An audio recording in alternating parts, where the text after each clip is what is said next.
Merci à vous. Merci Benjamin. Je crois qu'il y a quelques personnes d'accord qui sont un peu malades. Hein. Ça se voit, ça s'entend des fois, parfois aussi. Hein. Donc voilà, j'espère que si vous êtes un peu fragile de la santé en ce moment, bah, ça ira mieux. En tout cas pour chacun d'entre vous. Nous allons poursuivre notre étude sur l'évangile de Marc. Nous en sommes à la 35e prédication. Est-ce que vous savez combien il y a de chapitres dans Marc? Allez, je vais vous aider. C'est entre 15 et 17. 16. Nous en sommes au chapitre 11 et donc nous en sommes, comme je l'ai dit, à la 35e prédication. Et ce matin, nous allons lire Marc chapitre 11 et nous allons prendre à partir du verset 11. Marc chapitre 11, verset 11 à 19.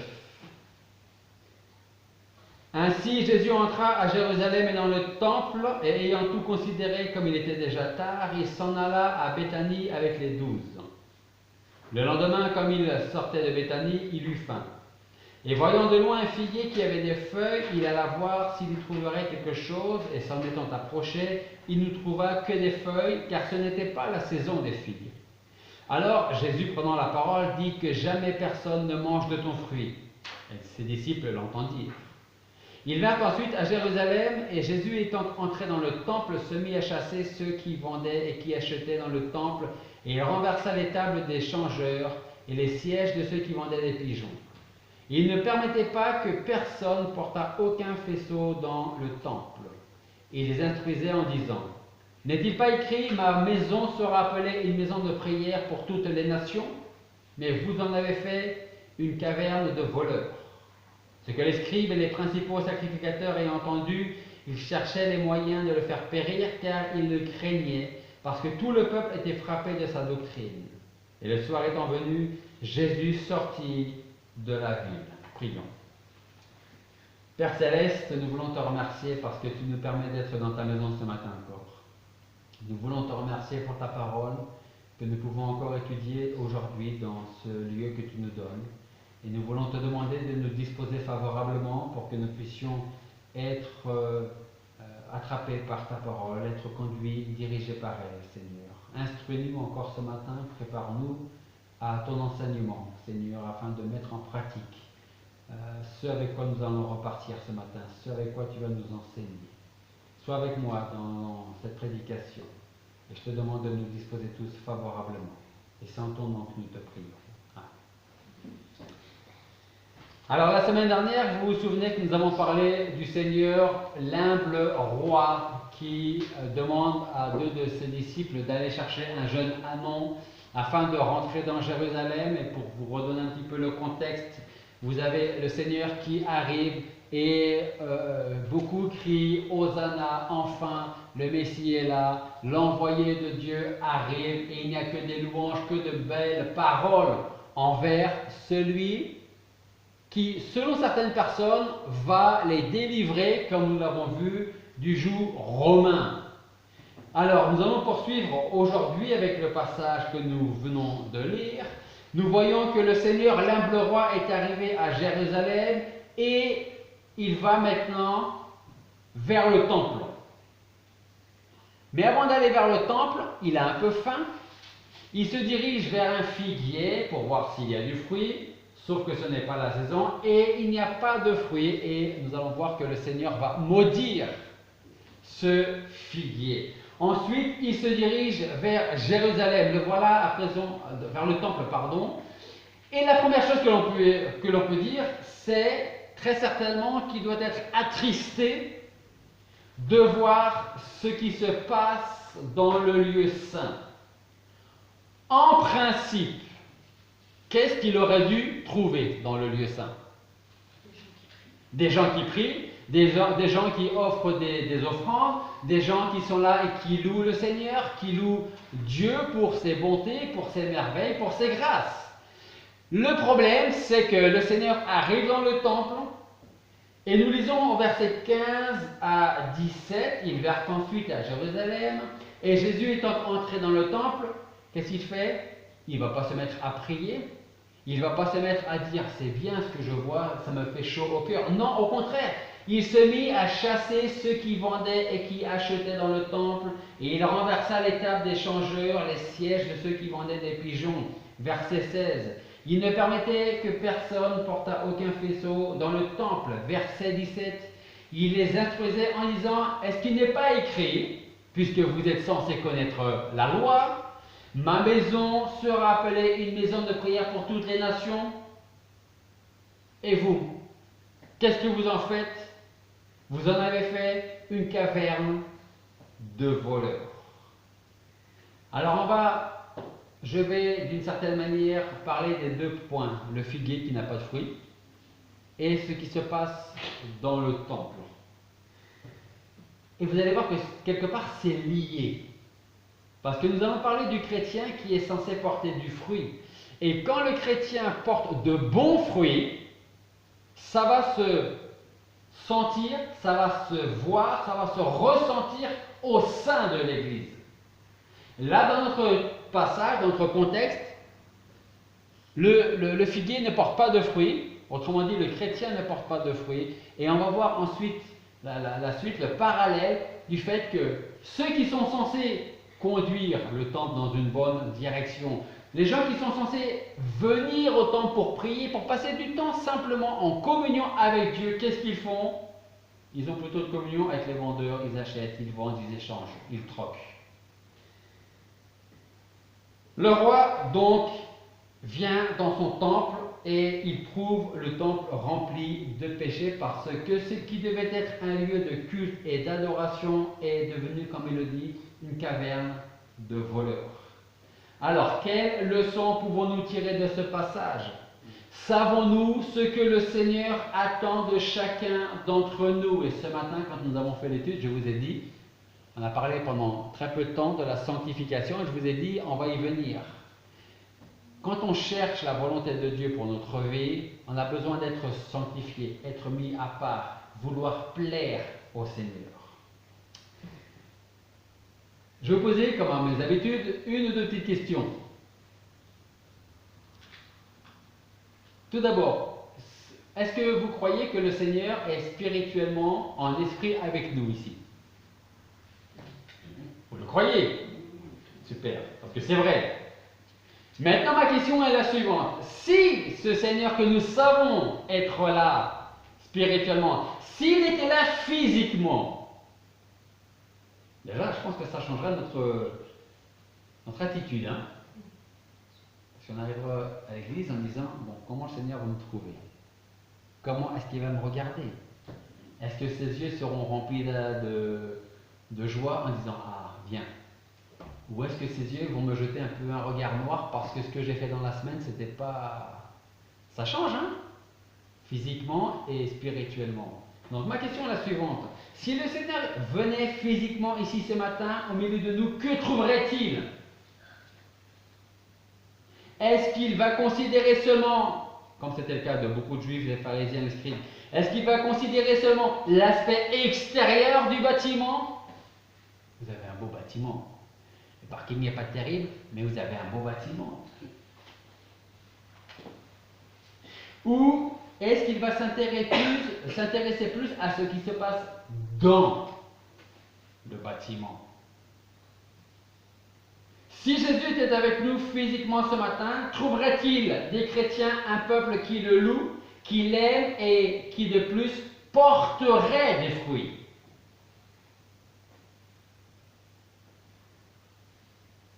Je suis en train de me poser une question, je ne sais pas comment répondre à cette question. Je vais vous la poser. Vous n'êtes pas obligé de répondre. Est-ce que vous aimeriez réellement que le Seigneur ouvre la porte, que nos yeux puissent le voir et qu'il rende des comptes de chacun d'entre nous? Comment se sentirait maintenant là? Je ne parle pas de la semaine dernière, et je vous parle encore moins de la semaine prochaine, mais ce matin, s'il venait, s'il devait rendre des comptes à chacun d'entre nous, que nous dirait-il?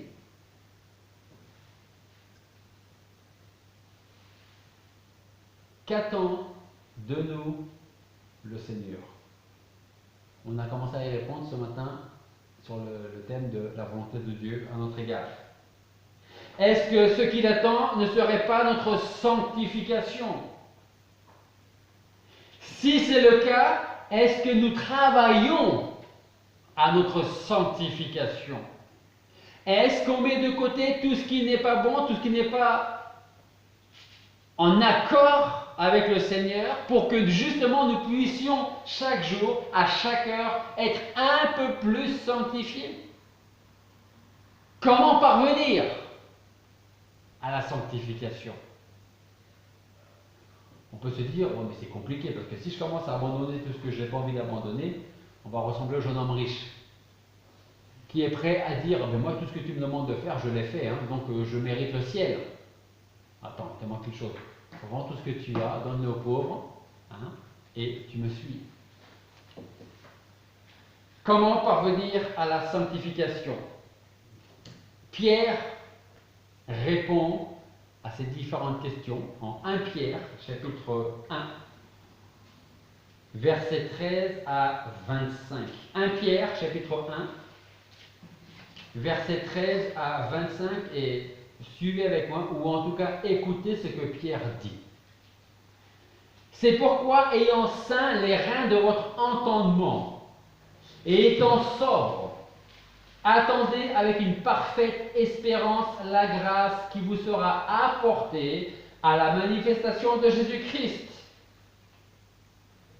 De quelle manière? Verset 14.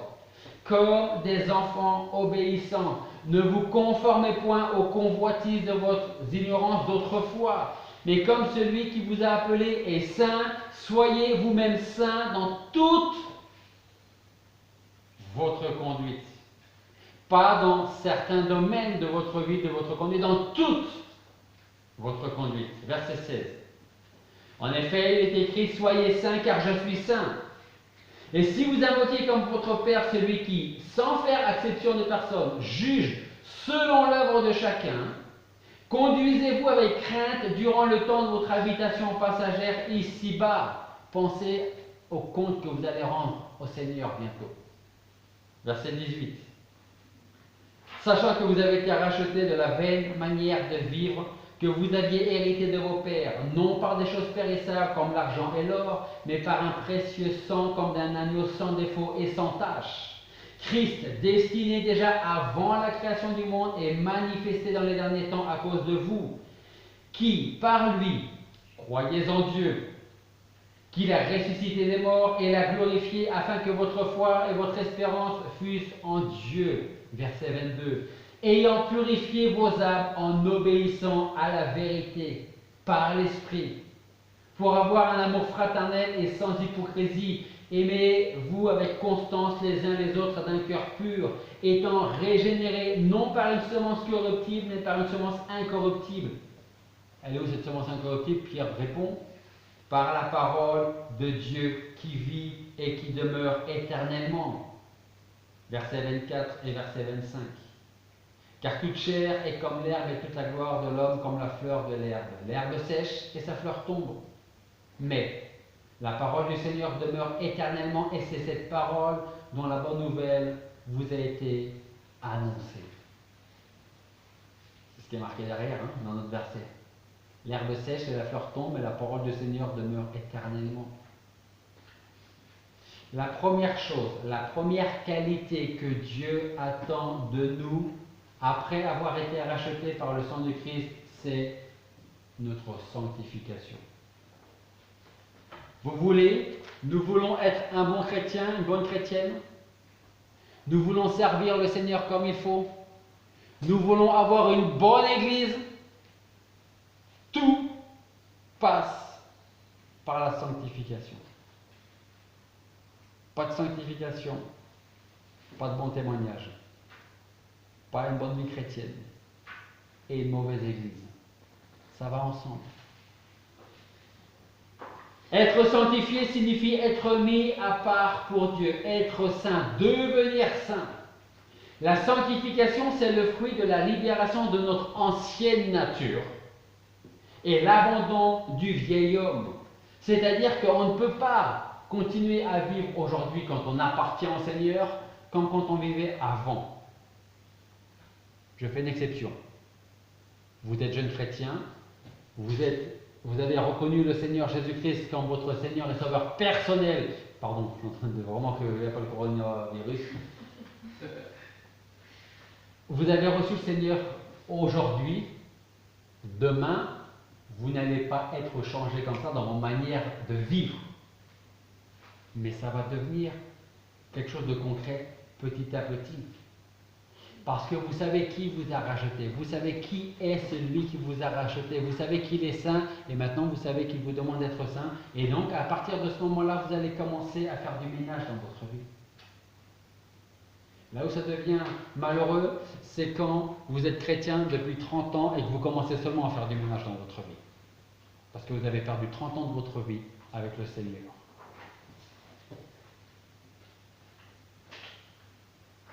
Alors une question se pose et nous allons tenter d'y répondre par la parole. Comment parvient-on à la sanctification? Je vais vous raconter certaines choses qui vont nous conduire vers la réponse à la question comment parvient-on à la sanctification? Peut-être que vos parents ont eu beaucoup d'ambition pour vous quand vous étiez jeune. Dans le sens où peut-être que vos parents ont espéré vraiment à ce que vous fassiez de longues études, que vous deveniez, je ne sais pas moi, ingénieur, un vrai ingénieur, que vous deveniez, je ne sais pas, avocat, médecin, quelque chose de, vous voyez, mon fils, ma fille. Hein? Peut-être que c'était le cas, et peut-être que ça n'a pas été le cas. Quand nous sommes, si c'est le cas, devenus parents, peut-être que nous aussi, nous avions, ou peut-être nous avons, des ambitions pour nos enfants. J'aimerais qu'ils deviennent, je répète un peu ce que je disais tout à l'heure, médecin, avocat, professeur, voilà. Et quelque part, c'est légitime, c'est normal. On aimerait. Je vous dis ça parce que Dieu a aussi pour ses enfants de grandes ambitions. Mais parfois, c'est nous qui mettons des barrières à ces ambitions parce qu'on ne veut pas aller trop loin quand même. Regardez le temple, qu'est-ce qui se passe dans le temple? Quand le temple a fini d'être construit, ils n'ont pas commencé à ce moment-là à vendre des pigeons, des animaux et à faire du troc et de l'échange. Ça, c'est venu après. Parce que la sanctification n'avait quasiment plus. De grandes ambitions et de grandes bénédictions vont découler d'une seule et unique chose. Cette chose, c'est la sanctification. Alors, je vais vous citer quelques passages de la parole de Dieu qui nous parlent de la sanctification. Comme par exemple 1 Thessaloniciens chapitre 4 verset 3, je crois qu'on l'a vu ce matin d'ailleurs, ce passage.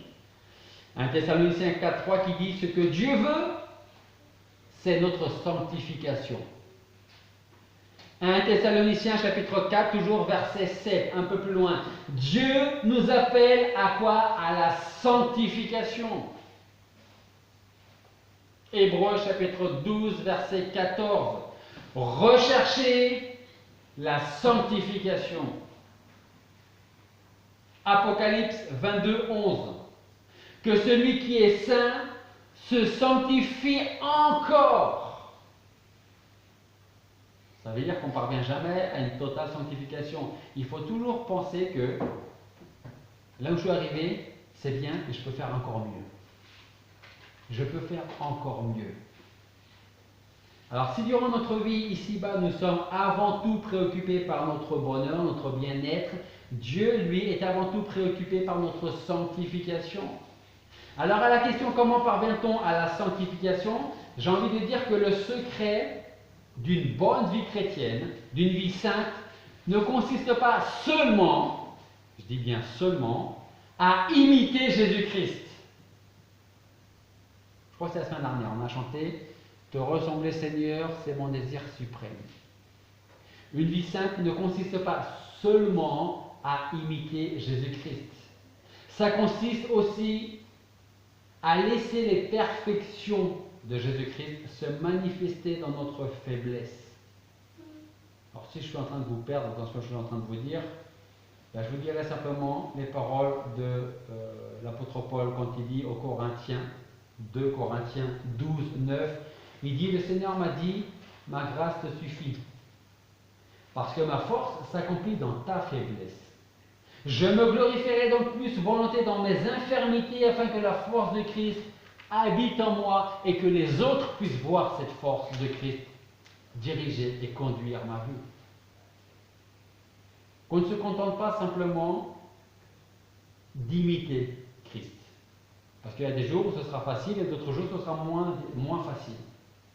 On a besoin de le laisser faire, surtout dans nos faiblesses. Paul dit encore en 2 Corinthiens chapitre 3 verset 5, non que nous soyons capables par nous-mêmes de penser quelque chose, mais comme de nous-mêmes, mais notre capacité vient de Dieu. Est-ce que quelqu'un peut me dire quelle est la différence entre le vouloir et le pouvoir? Le vouloir, c'est vouloir le recevoir. Il faut aussi recevoir. C'est ça. Je vais être un peu plus concret. Moi, vous savez, j'ai 49 ans, ça fait bientôt 49 ans que j'ai arrêté de fumer. Mais si j'étais fumeur, je peux avoir le désir d'arrêter de fumer.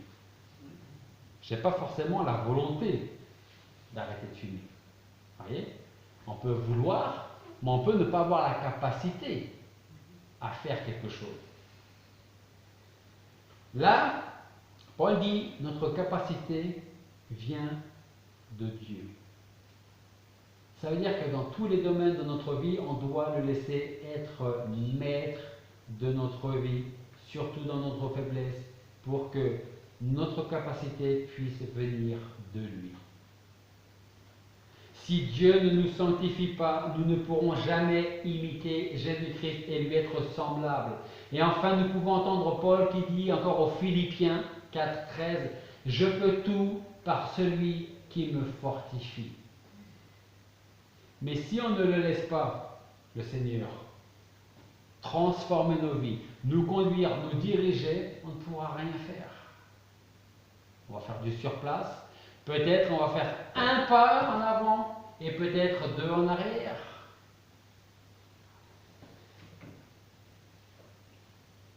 Le Seigneur lui-même le dit.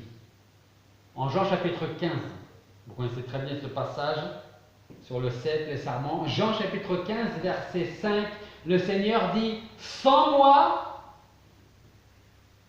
qu'est-ce qu'on peut faire? Rien. Donc vous avez le chrétien qui va tenter de vivre sa vie lui-même, sa vie chrétienne, de lui-même par ses propres moyens, par ses propres forces, par ses propres capacités, et c'est lui qui va la vivre avec l'aide du Seigneur, qui a pris conscience que le Seigneur est en train de dire, tu veux faire quelque chose? Tu peux essayer, mais sache que sans moi, tu n'y arriveras pas. La sanctification, c'est Christ qui vit en nous. C'est sa vie qui nous est donnée par la foi. C'est un don de la grâce de Dieu. La sanctification, donc, met en nous les qualités de Jésus-Christ, et parmi ces qualités se trouvent sa patience, son amour, sa pureté, sa piété. La sanctification ne consiste pas seulement à recevoir la capacité d'être saint, c'est lui-même, le Seigneur, qui nous rend saints et qui nous met à part pour Dieu. Rappelez-vous l'étude de ce matin qu'on a commencé depuis quelques semaines. Tu veux faire ma volonté? Sois saint. Recherche la sanctification. Recherche ce que moi, Dieu, je désire pour toi. Commence par faire ce que tu sais devoir faire. Et quand tu feras ce que tu sais devoir faire, alors je te montrerai ma volonté. Dès le jour où nous nous tournons vers le Seigneur pour le reconnaître comme Seigneur et Sauveur dans notre âme, alors nous commençons peut-être lentement, mais très certainement, sûrement, à vivre une vie sainte, gardée par la puissance de Dieu.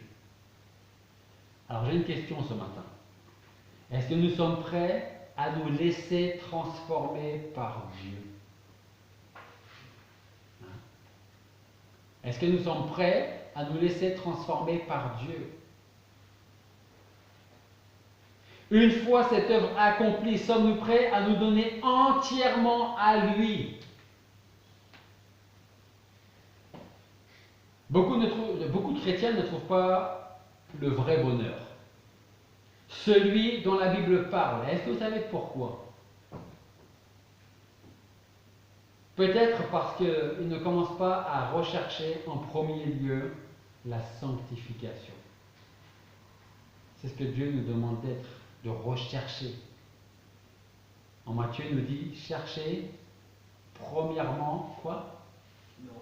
Le royaume de Dieu, sa justice et toutes les autres choses dont nous avons besoin, il va nous le donner.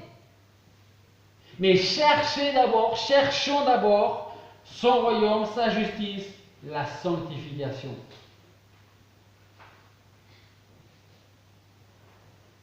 Galates chapitre 5, verset 22, nous parle des fruits de l'esprit. Parce qu'avec la sanctification viendra cette bénédiction, le fruit de l'esprit, qui est constitué de quoi?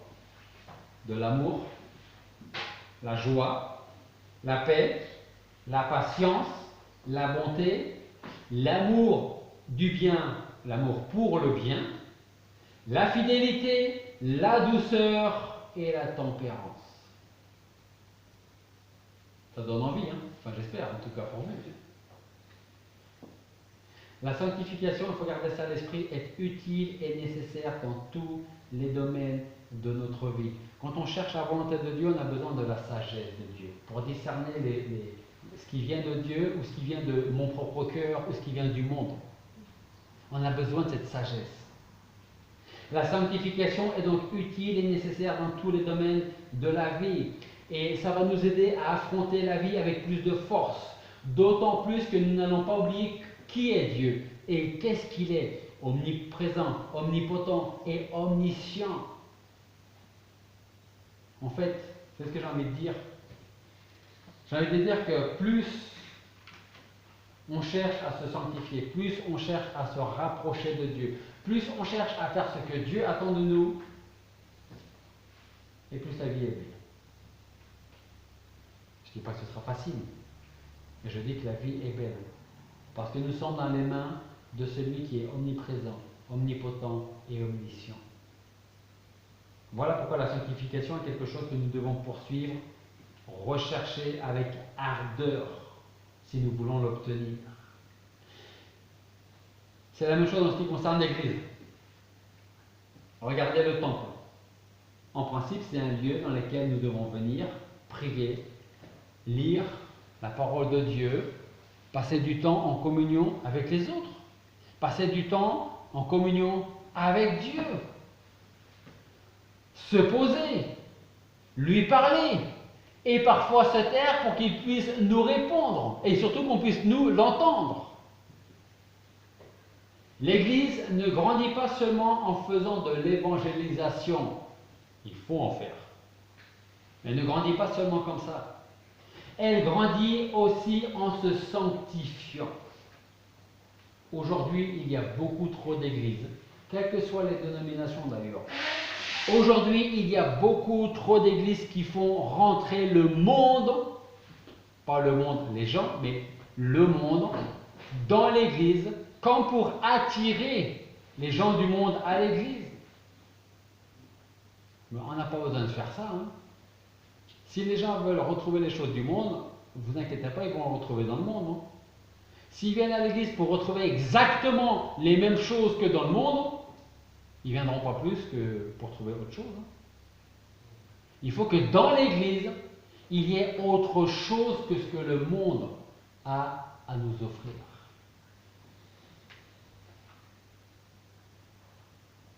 Essayez d'imaginer une église avec des chrétiens qui ne sont pas sanctifiés, des chrétiens qui ne cherchent pas à faire la volonté de Dieu.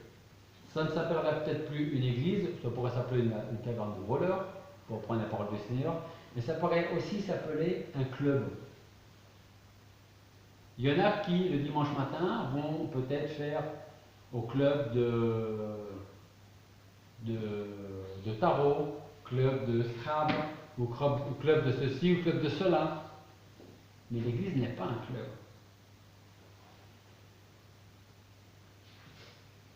Comment pouvons-nous gagner des âmes à Christ si nous-mêmes, nous ne sommes pas suffisamment sanctifiés? Ça va être compliqué.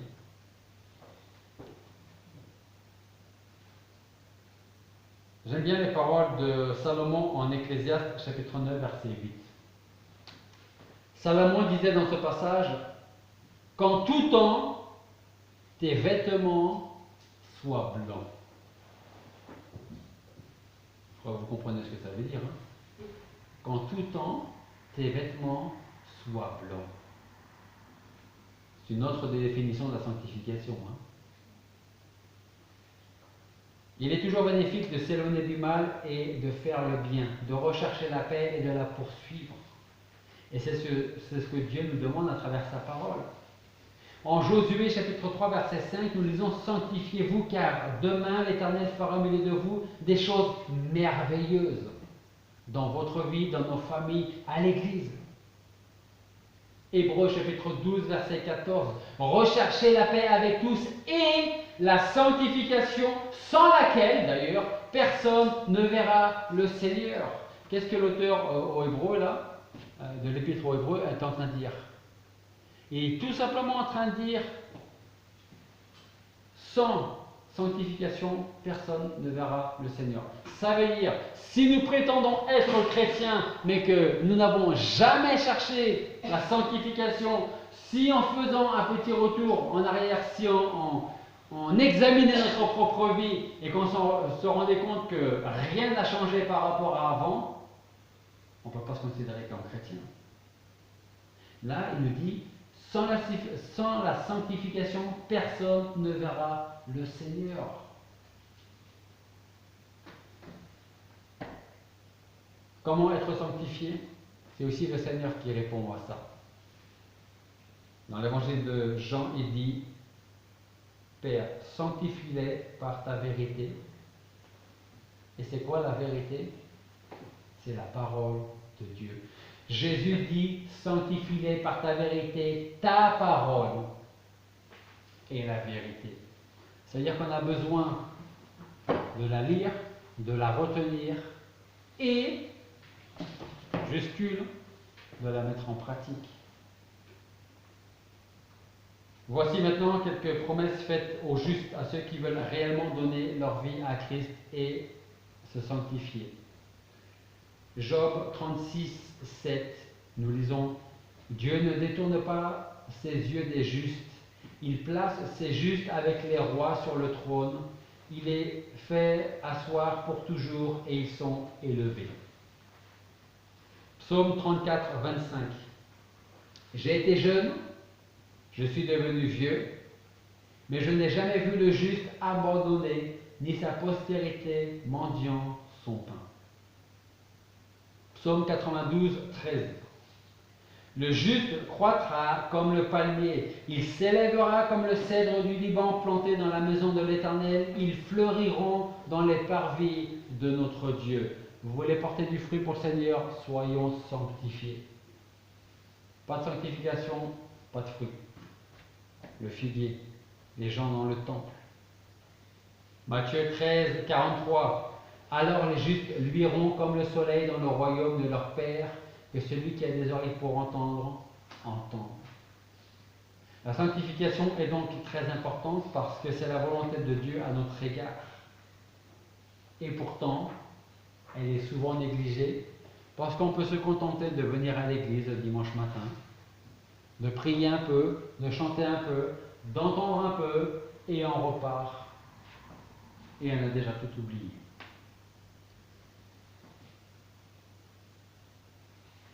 Une chose importante, je conclus avec ça. La sanctification, je vous ai donné la sanctification, ce qu'elle est, la sanctification. Je vais vous dire ce qu'elle n'est pas maintenant. En un seul point. La sanctification n'est pas la perfection. La sanctification n'est pas la perfection. Seul Dieu est parfait. Si donc nous cherchons à être parfaits pour pouvoir nous sanctifier, alors j'ai peur que nous allons perdre notre temps ici-bas et qu'en plus on ne sera jamais sanctifié. Dieu est parfait dans toute sa nature, sa sainteté, sa justice, sa bonté, sa miséricorde, sa patience, sa compassion et son amour. Est-ce qu'on lui ressemble là dans ce cas-là? Non, parce qu'on n'est pas parfait. La sanctification n'est pas la perfection. Demandons donc à Dieu de nous conduire vers la sanctification. Cherchons-la nous-mêmes afin de vivre une vie qui plaise au Seigneur. C'est alors que notre vie sera conforme à la volonté de Dieu. 1 Thessaloniciens 4:3, ce que Dieu veut, c'est notre sanctification. Prions. Père Céleste, nous voulons te remercier parce qu'à travers l'étude de ta parole, nous pouvons voir que très facilement nous pouvons tomber dans le piège de t'oublier. D'oublier de rechercher la sanctification sans laquelle personne ne pourra te voir. Alors Seigneur, nous voulons te demander pardon parce que parfois nous pouvons vivre notre vie selon nous, selon nos pensées, selon nos idées, selon les circonstances même parfois. Seigneur, je veux te prier pour que tu nous permettes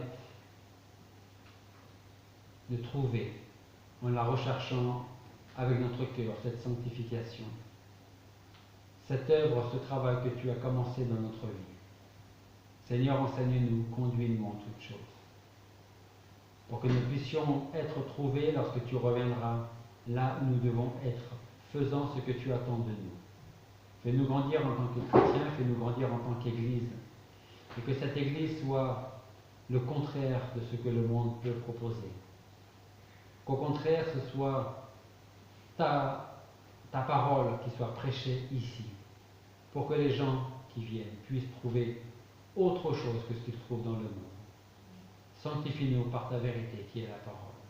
Et c'est en ton nom que nous te prions. Amen.